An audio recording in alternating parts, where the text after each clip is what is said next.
Assalamualaikum warahmatullahi wabarakatuh. Perkenalkan, nama saya Devi Widiasari, NIM 2006030003 dari Program Studi Pendidikan IPA, Fakultas Keguruan dan Ilmu Pendidikan, Universitas Muhammadiyah Riau. Kulit merupakan organ tubuh terbesar pada manusia yang memiliki fungsi proteksi. Kulit memiliki fungsi sebagai bagian sisi perlindungan terhadap agen influksius, termigulasi, sensasi proteksi terhadap sinar UV, serta regenerasi dan penyembuhan luka. Kulit tersusun atas 3 lapisan, yaitu pertama epidermis, dermis, dan hipodermis. Epidermis dan dermis dipisahkan oleh dermal-epidermal junction. Di bawah dermis terdapat lemak subkuntan atau hipodermis.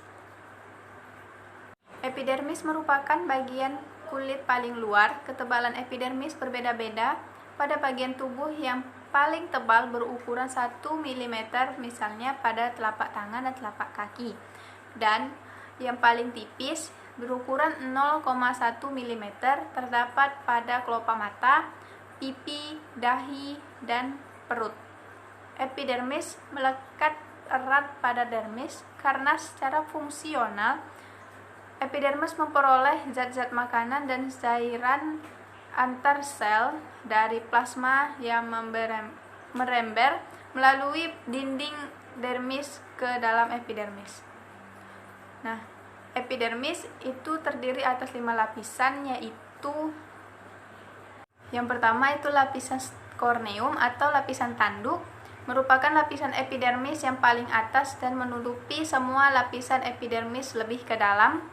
Lapisan tanduk terdiri atas beberapa sel pipi, tidak memiliki inti, tidak mengalami proses metabolisme, tidak berwarna, dan sangat sedikit mengandung air.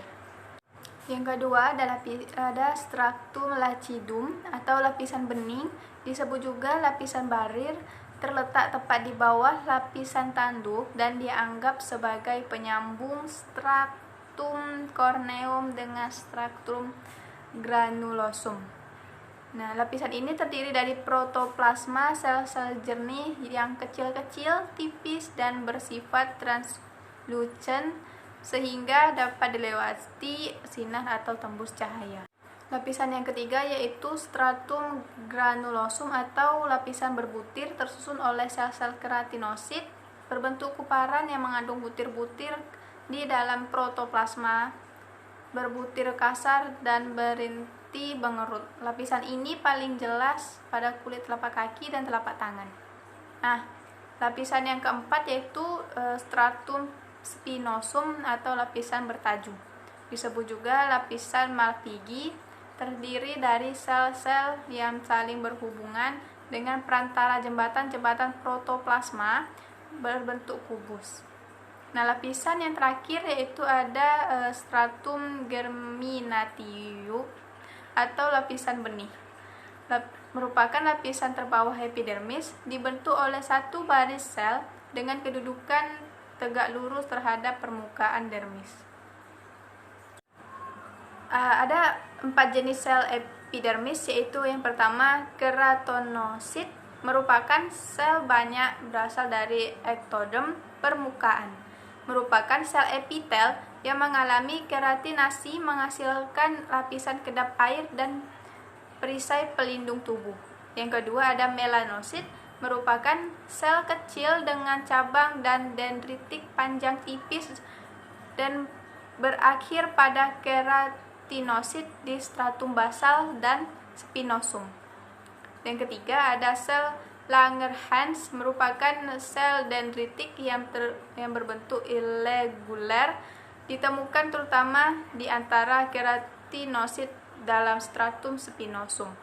Nah, yang keempat ada sel Markel. Jumlah sel jenis ini paling sedikit berasal dari Crista meularis dan ditemukan pada lapisan basal kulit, tebal folikel rambut, dan membran mukosa mulut. Adapun aksesoris epidermis kulit, yang pertama kelenjar keringat ekrin, merupakan kelenjar penting dalam pengaturan suhu tubuh. Yang kedua, kelenjar keringat apokrin yang merupakan kelenjar khusus wak gland atau kelenjar lilin di telinga dan kelenjar susu pada payudara. Yang ketiga, ada rambut. Rambut tumbuh dari invaginasi tubular pada epidermis yang disebut folikel. Dan folikel rambut beserta kelenjar sebasea disebut unit pilosebasea. Yang keempat ada kelenjar sebasea, merupakan bagian dari unit pilosebasea dengan produksinya yang kaya lemak, mengalir melalui duktus masuk ke dalam folikel rambut. Yang kelima, kuku merupakan lempengan keratin transparan yang berasal dari invaginasi epidermis pada dorsum falak terakhir.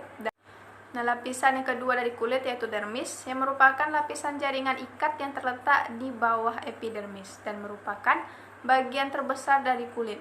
Dermis dan epidermis saling mengikat melalui penonjolan-penonjolan epidermis ke bawah dan penonjolan-penonjolan dermis ke atas.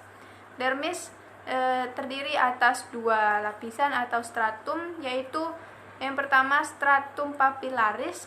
Lapisan ini tersusun lebih longgar ditandai oleh adanya papilla dermis yang jumlahnya bervariasi antara 50 sampai 250 per milimeter pangkat 2. Sebagian besar papilla mengandung pembuluh-pembuluh kapiler yang memberi nutrisi pada epitel di atasnya.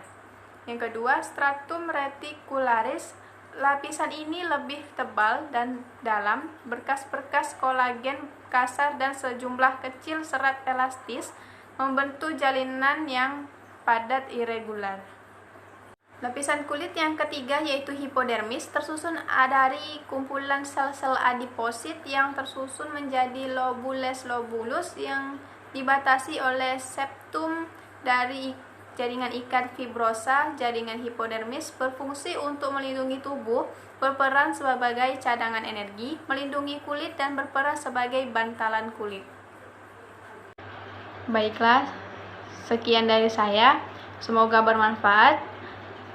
Lebih dan kurang saya mohon maaf. Wassalamualaikum warahmatullahi wabarakatuh.